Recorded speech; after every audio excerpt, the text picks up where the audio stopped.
চুপ করুন। আপনি এই ব্যাপারে আদৌ কিচ্ছু জানেন না। মুখে বলা অনেক সহজ, আপনি কিচ্ছু জানেন না। আমি যদি আপনার প্রিয় মানুষগুলোকে মেরে ফেলতাম, সমস্ত কাছের মানুষকে, তাহলে আপনার কথা মানতাম, কারণ তখন আমার আর আপনার যন্ত্রণাটা সমান হতো। তখন আপনি বুঝতেন।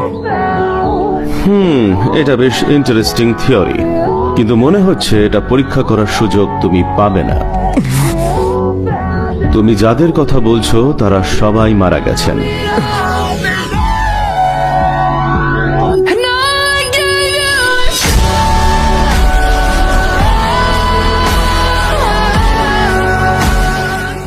चुप रहिए, आपको इस बारे में बोलने का कोई हक नहीं है।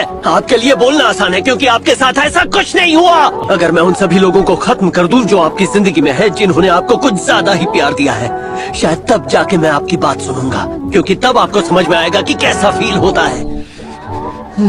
वैसे तुम्हारी सोच काफी दिलचस्प है और मुझे डर है कि तुमने इसे हकीकत बनाने में थोड़ी देर कर दी। मेरी लाइफ में जितने भी लोग थे वो सब खत्म हो चुके।